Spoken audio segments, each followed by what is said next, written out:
Bangladesh interim government cancelled 8 national days in order to dismantle the legacy of the father of Bangladesh, Sheikh Mujibur Rahman. This was tweeted by the interim advisor, Mr. Yunus. Now, these include the annual birthday anniversary of celebration of Mujibur Rahman, and August 15th, the death anniversary of Banga Bandhu, which is also marked as the National Mourning Day. Mohammad Yunus, the chief advisor of the interim government of Bangladesh, announced this on X. 8 national holidays would be cancelled. Among the holidays cancelled were March 7th, a day which commemorated the Bangladesh's historic Banga Bandhu's historic speech. March 17th, which is both Banga Bandhu's birth anniversary and National Children's Day. August 5th, the birth anniversary of Captain Sheikh Kamal, son of Mujibur Rahman and the brother of Sheikh Hasina.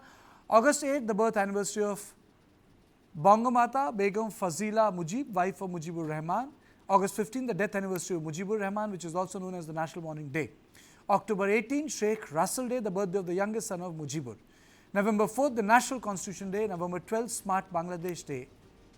Now, on this issue as to why this decision has taken place, we will be having a conversation with our guest. And our guests join us from Dhaka, Saleem Samad, senior journalist, columnist, and someone who has traversed through South Asia. Mr. Samad, can you please take us through the reason behind this decision? Thank you for having me on the show. First of all, yes, it is right. First of all, the 15th of August was already cancelled when there was a monsoon revolution which ended on 5th of August. So obviously the 15th of August was cancelled.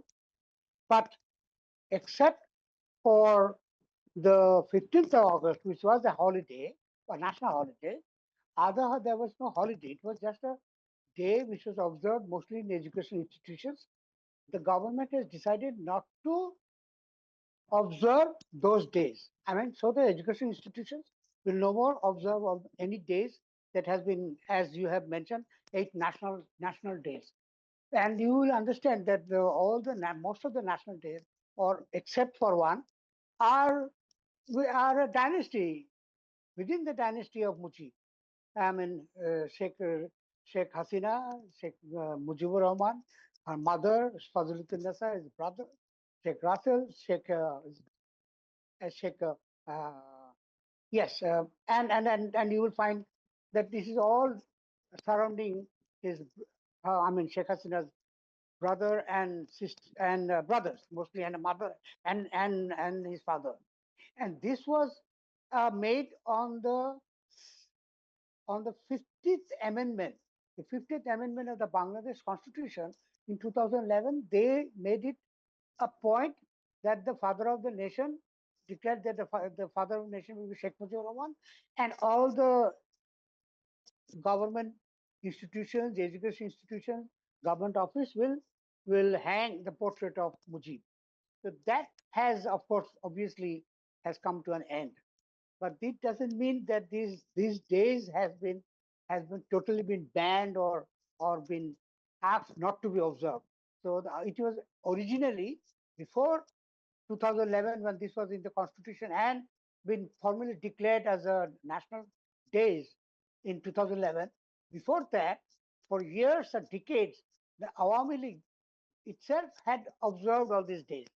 So Sheikh Hasina wanted to observe these days officially as a national day. So that has been scrapped.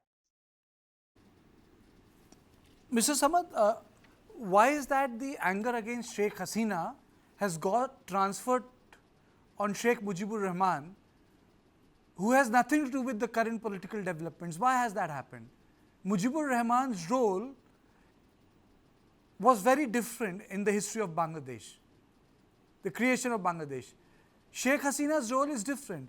Why has that anger been transferred to Mujibur Rahman? That's the most surprising part. Yes, it is, of course, anybody who is anti-Mujib or doesn't hate the regime of Sheikh Hasina.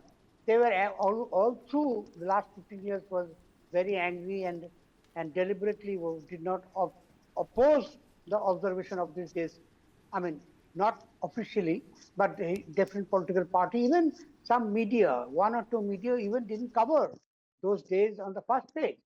Of course, those newspapers, two newspapers in fact, they were penalized, they were punished, they were harassed for not having those days observation of those days on the first page or even back page. The anger of Mujib, or for example, like the 7th of March, the historic the speech of Mujib.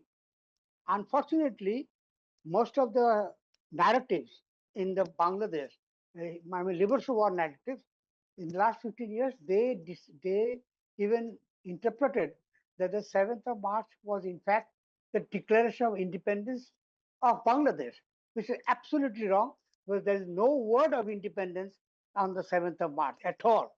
If you talk about the independence of Bangladesh, the real independence of Bangladesh was on the 1st of March in 1971 by the students. Again, I mean, another students. I mean, maybe were their immediate forefathers.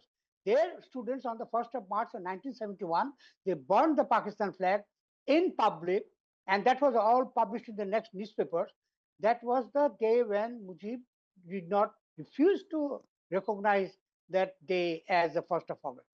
On 22nd of March of 1971, the Dhaka University again burnt the Pakistan flag and raised the Bangladesh flag. That today what we see is the Bangladesh flag was raised on Dhaka University. So it is so. If you really want to observe certain day, Mujib made a public speech. Yes, it is true that had really ignited the people, but it did not unite the people because there was no instruction for forming a Mukti Bahini or having supporting the Mukti Bahini officers, the military officers who had defected to Pakistan army by that time. By 7th of March, many of the officers had defected and they joined the Mukti Bahini. Of course, it was still a very secret. So you can see that there are many things that has not happened with Mujib. Even Mujib did not even give a guideline that what is going to happen to the exile government, which was formed in Kolkata or Calcutta, so by the exile government. So it was something very interesting. There was no, he did not, on the 26th of March, which is declared as Independence Day, he did not sign any declaration, despite there is a book written by the daughter of Tajuddin Ahmed, the first wartime prime minister. He had went to Mujib's house on the 25th of March, a few hours before the genocidal campaign launched by Pakistan Army. He could not get the signature of the declaration. He even took a tape recorder and he had walked away. Walked means he had to come empty-handed from him.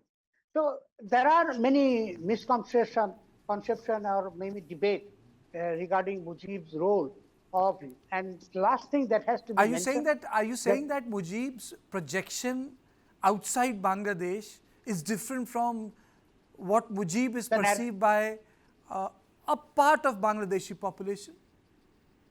the narratives, the history, liberation war history in Bangladesh is written in several hundreds. Officially, there are 15 volumes. Officially, the 15 volumes of the Bangladesh Liberation War, which is officially you can buy online. You can even buy it from a bookstore. But apart from that, there are several research organizations have published several books. I mean, it will be more than 100 books on the Liberation War. These are all documentation. This is not something to do with writing stories of what happened and what did you say. Nowhere Mujib had declared independence could not be found. So obviously today, after 52 years, there is a question by the students whether Mujib should be declared or will be attributed for the independence of Bangladesh. But of course, Bangladesh media, the Bangladeshis, in fact, they still do believe that Mujib is the architect of the Bangladesh independence. That's no doubt. But what is very important is there are documents have been found, several documents, not hundreds, few documents, where Mujib had negotiated with the Pakistan army when he literally surrendered and ensured that his family will be taken care of the marauding Pakistan officers. And they were taken care of. They were given a safe house to stay. The Begum Are you Mujib, are you are you saying, Mr. Samad, that this this last 4 months of the student upsurge has also created a parallel narrative on Mujib in Bangladesh, which contests. Not really.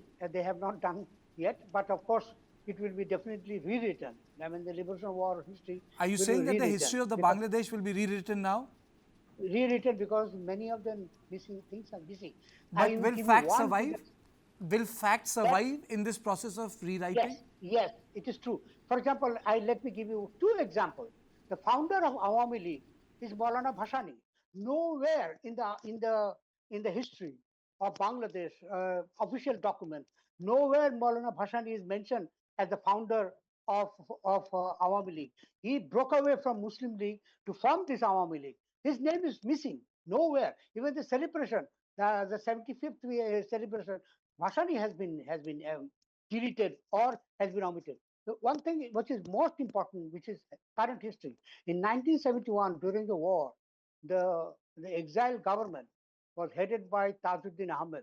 Incidentally, he was the general secretary of Awami League. I mean, since the 1970 election, 71, he has been elected. He was, and he took an oath of a prime minister.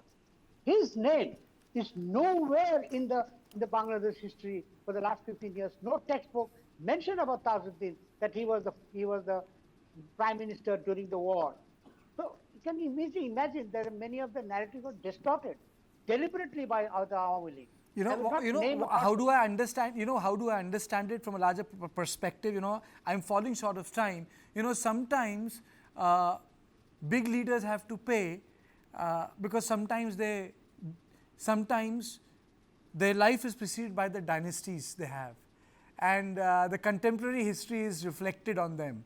And I think because of what Sheikh Hasina has done and the way the people of Bangladesh have reacted, a lot of things are being reflected on Mujibur Rahman, who has nothing to do with what happened in Bangladesh in last 20 years, last 25 years, or last 30 years. So thank you so much, sir, for joining me from Dhaka and putting an alternate perspective. And that was the whole intention, to have that alternate perspective on this issue, that why these dates have been cancelled. But yes, at the end, I would definitely say that the way people in Bangladesh perceive Sheikh Mujibur Rahman, India has a different perspective about him.